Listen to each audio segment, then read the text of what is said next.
Welcome to Authors Night. I'm Karen Foley here at the library with our guest for the day, Tony Jacobsen, who's written a book on his own experiences in his own life, Disable Your Disability. And when I read your book, I noticed that you had not known you had a disability at the beginning of your life. You just had a lot of falls, a lot of bruises, a lot of breakages. And then you were taken to Children's Hospital. And unlike most hospitals, where at first glance they would have called Children's Services on your parents, and sometimes still do, without looking further into the possibility that your bruises could have indicated something else. They thought about the fact that you had good parents, you seemed a happy child, but they wanted to find out where your bruises were coming from in the form of fractures. And tell me how they discovered what you have, and tell us more about osteogenesis imperfecta. That's it. That's the name of it. Yeah, that's how it started. When I was a child, I was, I guess, active when I first was in my first year, say, and I started to break my bones at about 16 months. That's early. Yeah, and it was my leg that broke first, and the first time it happened, it was just a break. Any child could get it. I believe I was just crawling somewhere and just kind of moving about, yeah. And that one wasn't questioned. It was just a fracture, and they gave me a cast, sent me on my way, and it healed up. And then soon after that, I broke again. Same leg or someplace else? I believe it was the same leg. And when I went back to Children's Hospital that time, it was just too close of a fracture to be just a normal type thing. So that's when the hospital started to question it. And immediately Child Protective Services came in. They did call them? Yeah, they do this to this day. This still happens with kids that have OI, osteogenesis imperfecta. Sometimes the parents are asked and questioned immediately. I think it's good to protect kids. Yes, but it can be traumatizing. Yeah, absolutely. And during that time, I was too young to really kind of understand it. My parents, they weren't sure what was going on. I had two older siblings. I'm sure they went through the traumatic moments of just having to deal with all of that. And you, knowing that something was amiss, and there you were, hurt, injured, exactly, and in pain. And yeah, so it was like just this added thing that they had to go through. And I don't wish that on any parents, having to deal with that. But luckily for me, in my case, as is now during these days and times, a lot more information is out there. Back then, really no information about my disability was around. So luckily for me, though, at Children's Hospital, there was one doctor who was a specialist almost in osteogenesis imperfecta. So once he kind of took a look at me and examined me, he was called in actually, and I'm not even sure how or why, but he did cross paths with me, and he determined that I should be tested for OI. Did he look in your eyes? I'm sure he did. Sometimes that blue, slight blue, absolutely does not appear. For me, even through my life, the blue sclera in my eyes hasn't really been prominent. But I think when I was younger, I did have a little bit more. And, I'm not sure what he used to determine that I needed to be tested for that. But he did, and it did come back that I did have OI.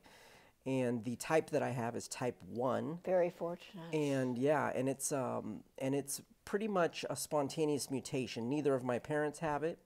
Really? It's quite hereditary. Yeah, it's a hereditary disease that can be passed down. There's a 50-50 chance if you do have it that you can pass it down to your kids. For me, it was a spontaneous mutation, which does happen. I have type 1, which is discovered after birth, because there's other types that are discovered in utero, so they can find out well before. Do you want to tell our audience more about it, what it entails, what exactly? Yeah, well, osteogenesis imperfecta, that's the technical name, means imperfect bone formation. That's kind of what it officially means. In simple terms, it's brittle bones. Right. And there's 18 different types. back in the early 70s when I was diagnosed, there was only really two types. It was either mild or severe. And so it's been really tested and researched more throughout the past 20 years, 20, 30 years, well, 40 years now. Forgot how old I was for a second. And but now there's about 18 types, and there's all different variations and severities of it. Again, I have type 1, which is one of the mildest forms. I've still had about 70 or so fractures throughout my life. And compared to some people that are more severe, they could go through hundreds of breaks throughout their life. So it varies, depending on the type that people have. And again, it can be hereditary or spontaneous mutation. Is it a rare disease or is it pretty prevalent? Yeah, no, it's absolutely a rare disease. Definitely a small amount of people that are affected with it here in the United States. There's a lot of people worldwide as well, but it's considered a rare disorder. Just by a gene mutation? Yeah, it's just a simple little thing that gets changed in the collagen, the development of the collagen in the body, and that's what creates it. So for osteogenesis imperfecta, it's not that the bones can be strengthened, because the actual formation of the bones and collagen is where the problem lies. So taking calcium supplements doesn't necessarily help. Drinking more milk doesn't necessarily help. There are no things like that can just directly affect and make the bones stronger. Is there any way you can detect it in the uterus? Yeah, it can absolutely be detected early on. There are a lot of different types. The more severe types can be detected really in utero. And any way to solve it if you detect it? No. They're doing a lot of surgeries now outside the uterus and then putting it back. Yeah, there is not. With this, it's just a genetic thing that gets screwed up, and then that today nobody can do it. Who knows what will be in the future? Absolutely, yeah. That's what we're hoping. I mean, the research that's being conducted now on kids and just OI in general, you never know what could happen in the future. That's what we all hope for, is some sort of cure for this. What are the characteristics? Well, there's, of course, multiple fractures. That's the number one thing. Multiple, and it could be spontaneous fractures. It doesn't even have to be through a traumatic event, say falling or being in an accident. There were times, even when I was younger, my bones were so soft, I would break just by moving a certain way. So it really depends on the severity again, but fractures, multiple fractures, deformities, of course, just depending on how the bone is formed. If something does break and then it doesn't heal correctly, some deformities may be caused in anywhere in the body. The blue sclera, like you mentioned, a lot of people that do have OI, you can see a prominent blue in their eyes, again, depending on the severity. And I've noticed actually that a lot of people have said this with OI. If their eyes get more blue, a break is coming on. Like it's almost like a detector for them. So you have to look in your eyes every day. Right. So sometimes people will see that. And not move. Yeah, they'll be careful. They're like, okay, I got to take it easy and, make sure I watch myself. So those are kind of the major characteristics. Everyone's kind of short stature. The tallest person with OI that I know is 5'9". To me, that's tall. Yeah, to me, absolutely, it's tall. I'm like 5'3" on a good day. So, that's... anything taller than that is tall to me, but definitely shorter. And again, the more severe types of OI are wheelchair bound. They need to use a wheelchair to get around. Yeah, I think those are the main characteristics of it. And there's nothing one can do when one has a break or to prevent anything other. You don't want to be just immobile and live your life that way. Yeah, that's the thing. That's kind of what I went through in writing this book. Was an exploration of what can be done without, say, the medical field even trying to intervene. But when you went to school, how was it when you went to school? Did you go to school with a cast? Did you go to school with a wheelchair, crutches? How did you handle school? Well, when I started school, I was using a wheelchair. And during my younger years, that's how pretty much I got around. It was either in the wheelchair or For I was on my... safety's sake or because of your mobility? For safety's sake, and I really couldn't walk. My legs weren't strong enough. Okay. So it was a little bit of both, because I could stand up, but I couldn't really ambulate. I couldn't really walk. So the chair was to get around and was for safety as well. And, you know, going to school, I would always use a wheelchair. If I would have a break, there would be a period of time when I wouldn't be in school, because it would be that initial kind of taking care of the break. If I had to have surgery or have a cast and have some initial recoup time. But then I would just go back to school with a cast on my leg and in the wheelchair and head out and do my thing. Was the school equipped for that? Yeah, the school that I attended when I started going to school was for kids with disabilities. Okay. So it absolutely, this is well before the ADA existed and anything where they paid attention. So this school was specifically built and maintained with ramps and, you know, one level. So kids could get around easily in chairs, and even if they were on crutches or using canes, walkers, etc. So with children who also had disability, there's no peer pressure or no worried about how you would be accepted? You know, yes, as far as the disability was concerned, there were still levels of Oh, what kids always, do. always. But absolutely, there was no thought for us as far as making fun of anybody for their disability, because we all had something going on. So that really wasn't even a thought in our mind. We just kind of were being kids and acting as kids do. But without that level of, oh, we're going to make fun of them or bully them, because we were all kind of on the same level. Did you ever have any physical therapy or anything as you? I did. You know, throughout those years when I was a kid, there was a physical therapy department at that school, which was great. A lot of kids there with physical disabilities, and they had a physical therapy department that would help the kids out. I remember going in and being part of that program. Again, they didn't necessarily know what to do with me, because that could be harmful to you in physical with therapy. brittle bones, they didn't know exactly what could be done. Luckily, there was a pool there.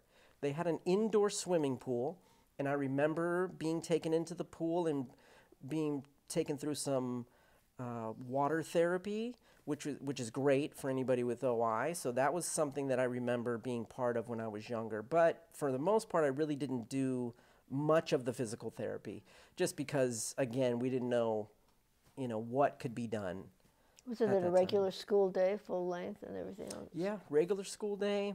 Took the bus. A lot of us came from all over, because since it was a specialty neighborhood school. Yeah, it was a specialty school. So, I remember living, 20 miles away and taking a bus every morning and getting up extra early for that. I remember being the first picked up and the last dropped off usually. So my day was very long, and we would travel all over the valley, all over the San Fernando Valley, and pick people up and drop people off. So yeah, but the day was just like any other day. And the school was like any other school too, because the staff and the teachers were very supportive. Everyone knew that it was more than the disability. It was like about learning and being conscious of that. I think that was very important in my early years of schooling. Is that where you met Coach Randy? Yes, Coach Randy Benson. He was like the coolest physical therapist ever. Oh, he was a physical therapist. Yeah, he was a physical therapist, and he was just the coolest guy back then. And in the book, I have a picture with him, and it's so great, because when I came across that picture, I was like, I really have to make sure I include what he did for me in the book. And he was very special to me, because he was the one that, he was an initial spark back then when I was younger that I could do more physically. And like an inspiration. Yeah, and it was something that I never even really thought of at the time. When I look back on it now, I understand what he was doing, that it was really more of just trying to build into me that mental strength of, push yourself, you can do something more, kind of planting those seeds for me. So I'm forever grateful to him for giving me that. Then you met your basketball coach. Lou Cicciari. That's it. Coach Lou. Yeah, Coach Lou, yeah. I met Coach Lou in high school. Coach Lou was again, he was another coach to me. He was another person that I was able to look to for inspiration and motivation to do something more physically. He was such a blessing to me because at that time in high school, I was the only person that used a wheelchair. So it was very uncomfortable and weird to be in that situation. I didn't know what to do when it came to physical education, and neither did the teachers. So Coach Lou is a double amputee, and he uses a wheelchair, and he was a basketball coach at the school. So when I met him and we came in contact, it was like, oh, here's a guy using a chair and he's playing basketball. What is this all about? So it really was, he took me under his wing to show me the ropes of how to play and, again, just be more physical because it was something that I really wasn't used to. And he was just, again, he was just a great inspiration and a coach for me to show me that I could do more and really kind of test my limits. As I got into high school, I was a little stronger. My bones weren't as weak. I was still breaking, not as frequently though. So I was able to be more physical. How did your parents take that? Did they want to coddle you instead? Oh yeah, I think my parents didn't necessarily want me to play, even wheelchair basketball, because it still can get rough. Right.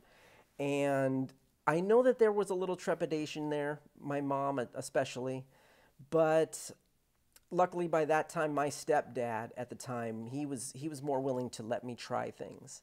So I went out and I started playing on my own. I joined a team and got to experience that for a few years of just playing. And, I knew my limits. I knew my limits of what I could and couldn't do. There were certain things I just couldn't go too rough on, but... But you had a sport. Yeah, I had a sport. It was something physical that could keep me going, and that was really important for me during that time because I never really had that. And then you went on to college at CSUN.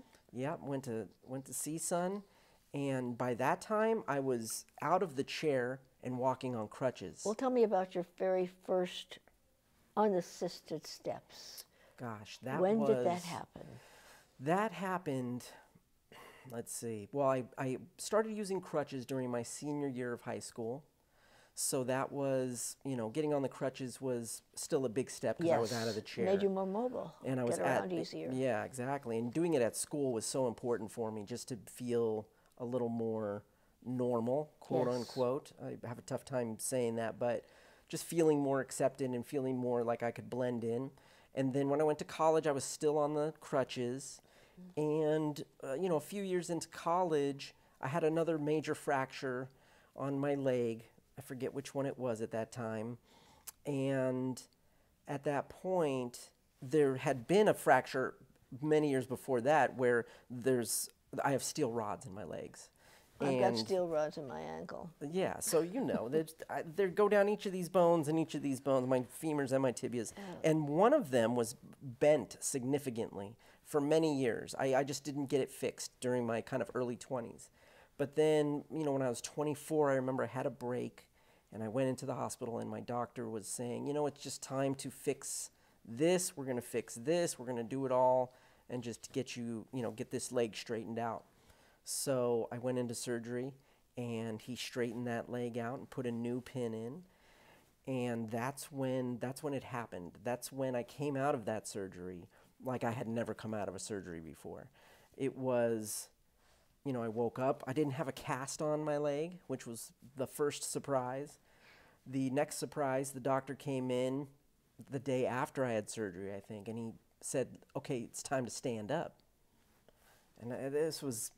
I had no idea what he was talking about. I was very I'm used to, I come out of surgery, I have casts on 6 to 8 weeks, I'm laid up, and then I get out of the cast. So this time around, it was very surprising to me, and I was very anxious and scared. I didn't know what to expect. So when he stood me up for that first time, it was surreal. I just didn't understand. I couldn't really comprehend what was going on, and I was scared and I was nervous, and my doctor had more... What a moment. He had more confidence in me than I ever did, and I stood up, and I kind of stood there, and I didn't fall. I was able to actually put a little bit of pressure on my leg at that time, and I was just kind of blown away by the whole process. And that was a very quick moment. That wasn't when I actually took a step, but just standing up on my own 2 feet after 2 days after surgery was surprising. Then, you know, like I talked about in the book, there came a time when I took steps, and I'm not even sure exactly when it happened. It just happened so quickly that I was standing on one side of the room and I needed to get to the other side, and I just walked over. And, you know, it wasn't, How did you feel inside? I felt, I wish I could say I felt excited, but it was so, I guess because I was older and I didn't have a full grasp on what I had been through my childhood. I just felt like it was something normal that I needed to do. But I felt good knowing that I could do it at that point. And I felt good knowing that I wasn't going to need the wheelchair. I wasn't going to need my crutches anymore. So those feelings of excitement came over me over those next like few months where I was starting to walk more. At the same time, unfortunately, I knew that I could still break things. So had the opposite side of that, which was I need to be careful. I need to watch every step. I need to make sure I don't get pushed down. A whole slew of kind of the defense that went up. Did you meet Lucille Ball when you were walking? I met Lucy when I was, I think, 9 or 10 years old, one day at Children's Hospital, when I was there for one of my extended periods of time, because I would always be there for weeks at a time. And she came to visit the kids at the hospital, and it was such a delight because I remember spending hours of my childhood watching I Love Lucy with my mom. It was my favorite show. It's still one of my favorite shows Of course, the to this See's day. Candy episode, my Exactly, favorite. exactly. There are so many great episodes, and I mean the show is just, it's a treasure. She was a brilliant and kind woman. So kind and just so smart. She really did things that nobody did at that time, and you know, there's nobody that has done what she's done. And she was always such a, you know, again, it was one of my favorite shows at the time. My mom had introduced me to it, and when she came to visit, it was one of those surreal moments again where it was like, oh my gosh, she's standing here next to me. And I remember having that thought of like, wow, this Lucy is here. You know, what do? I don't even think I said much. It was really a starstruck moment of just a kid laying in a hospital bed looking at this lady like, oh yeah, that's a lady from TV. And I had a puppet at the time, and I think I introduced the puppet, and I was like, oh, look at my puppet. And she was just so nice. I remember her being so gracious and nice, and she was stroking my hair and just kind of talking to me and just comforting me. And I remember she made me laugh. She said something that was funny. And I think with her, it was always a thing of laughter brings health. You know, she always felt that laughter could bring health to people. So I think that was kind of her purpose to come and visit. Listening to you, I don't get a sense that you ever considered yourself the victim.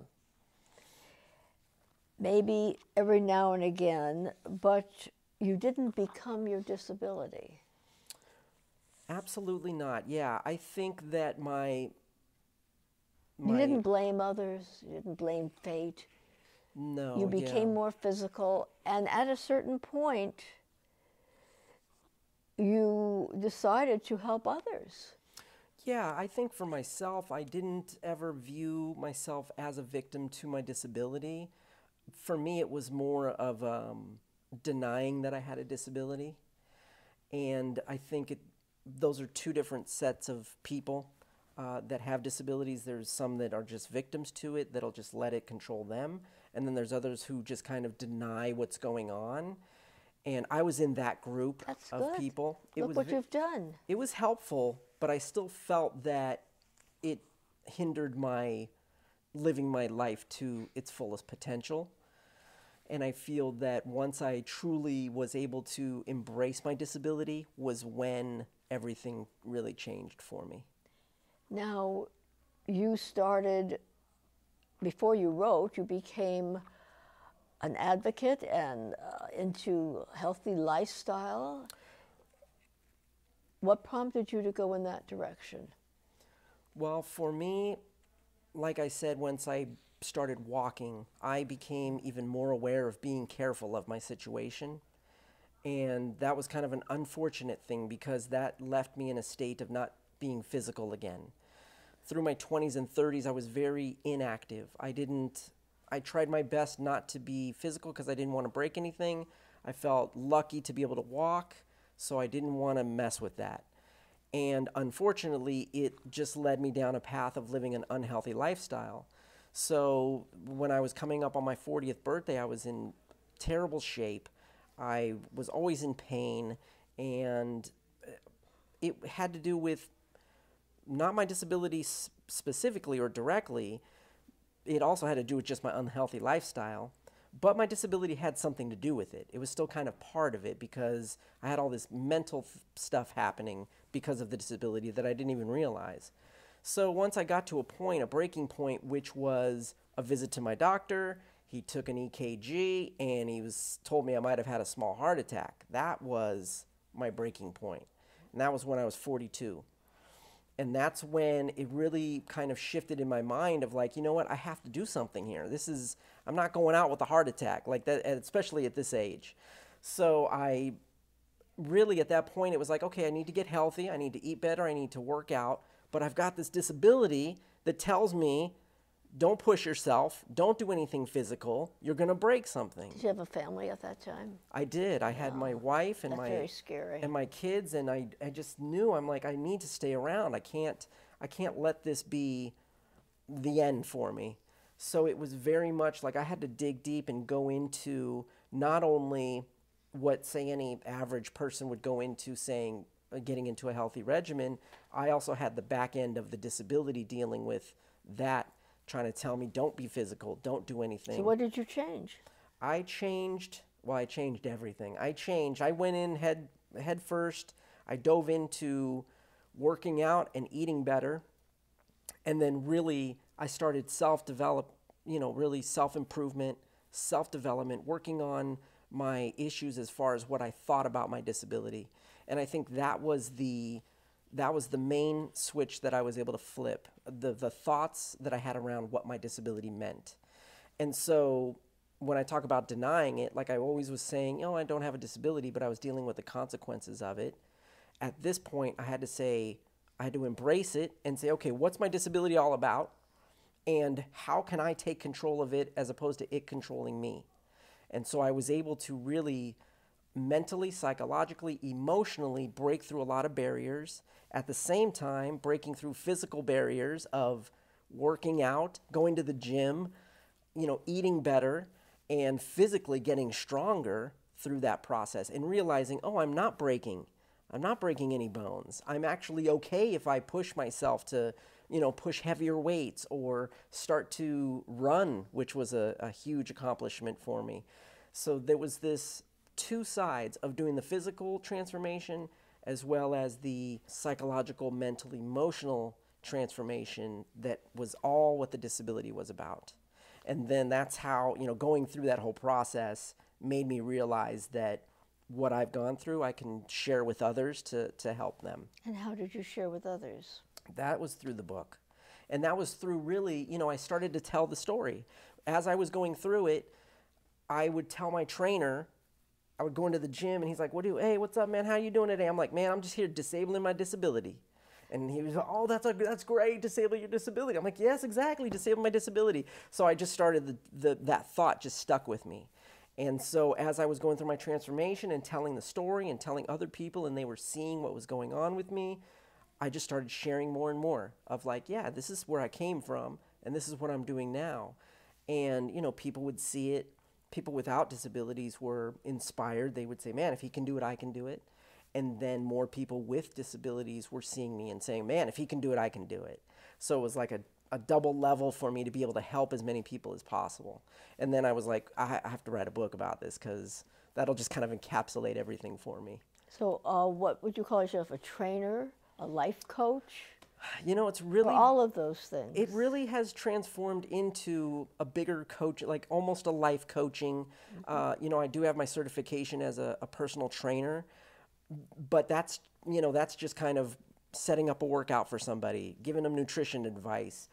My coaching definitely goes deeper than that because a lot of my clients do have disabilities, and I do have to deal with more of the psychological, mental, emotional side of things to get them to work out, to get them to eat better and see that, you know, we discuss a lot about the disability side of things. So I guess it is moving more into almost a life coaching. I call it healthy living coach because I really just kind of deal with everything in general with people. And I say, we're going to look at your entire life and we're going to get you healthy because that's the point. You must be so successful at this because you were there yourself. It's not lecturing, and it's telling, if I can do it, you can do it. Absolutely. I think going through the experience of it has given me the inside track to be able to say, especially I work with a few clients that have the same disability. And with them, it's great because it literally is, I know exactly what they're going through. Not only on the physical side, but on the emotional and psychological side. So I can help them immediately and quickly get through things and look at things differently, change perspectives, and get them to work out in different ways, get them to look at nutrition in different ways. Because I think we're told a certain set of standards based on our disability. But my thing was really questioning a lot of that, trying different things, and that's what I bring to the table for other people that have the same disability and other physical disabilities that they need to work through. Do you work with just adults, or do you work with all ages? I work with all ages. I mean, mostly my clients have been, you know, the youngest has been early 20s. But mostly it's been, I'm seeing the trend of working with people my age. I'm 46 now. Working with people my age and even a little older. So it's trending towards that now, where people are seeing, because again, I'm a big proponent for you can do it at any point in life. Even if you've spent years being unhealthy, it doesn't matter what age you're at, you can change your life to live a healthy lifestyle.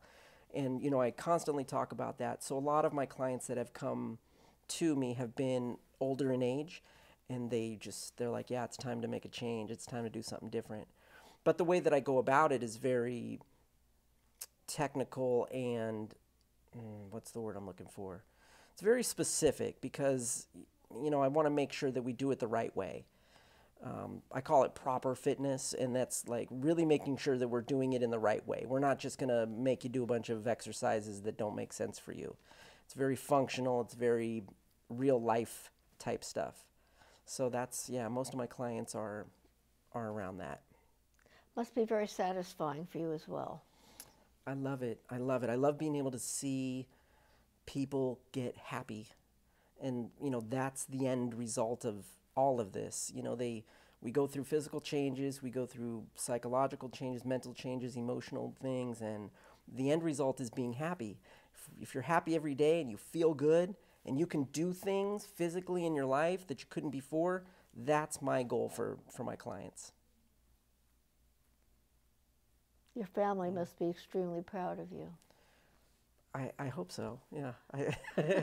No, they are. Everybody is very supportive, you know, very supportive, and yeah, I couldn't ask for a better support system. You know, support is very important for everybody, and I think I have a great support system. And you should derive from all of this a great deal of self-satisfaction. Look what you've done, look what you've become, and you did it yourself. Yeah, absolutely. I feel very, very proud of myself to be able to kind of go through this, and for me, it sets me up for achieving more in life, because now I see even more of what I'm capable of doing. So I'm kind of tough on myself in that way, knowing that, you know, I always set myself a new goal each year. Well, what are your new future goals? Well, let's say somebody like, said, what are you going to do tomorrow, kid? For this year, I've definitely got some new goals for myself. Some initial goals I set were, you know, losing weight and running and jumping was a big goal for me. So I achieved jump? those. I actually jump. Good for you. Yeah, both feet leave the ground, which is an amazing thing for me. So like one of my things now is getting more flexible. I'd like to run further distances. I've done a 5K. You do running? Yeah. So I'd like to run a longer distance. I'd like to do some, one of my big things is doing a handstand. I don't know why that's such a big thing for me. Why not? Yeah, so I'm just like, you know what, I'd like to walk on my hands, I think. So I think that's like a big thing for me in 2018 is trying to get to that. Again, I'm still losing weight as far as some body fat, so I'm still working on that. It's always a work in progress, and I think that's what I always try and stress to people is it's always a work in progress. Everybody, even the most fit people, they're always a work in progress. So there's no end result, really. Well, one should never just sit and wait. Yeah, you're just always looking for Life something. is a progression. Yeah, absolutely. Yeah, that's what it's about. It's about progressing. So there's always something new to try. Well, you're indeed a delightful inspiration to everyone in any condition, Thank you so much. at any age. You're to be admired and respected because, as I said before, you did it yourself. Thank you. Yeah. You had options and you chose to do it. Yeah. Yeah. And I can't wait for people to check out your book in our library, Disable Your Disability, and share with me my respect for Tony Jacobsen, our guest author for today. Thank you so much. Thank you, City of Calabasas. Thank you, Media Operations, and thank you, audience, for being with us. And ending our program today will be a quote from Tony Jacobsen's own book. Please share it with us because it is good to hear. So the quote is from the beginning of the book, and basically it's this: don't let your emotions control you, don't let others put you in a box, and don't let your genetics define you. Disable your disability. And thanks again.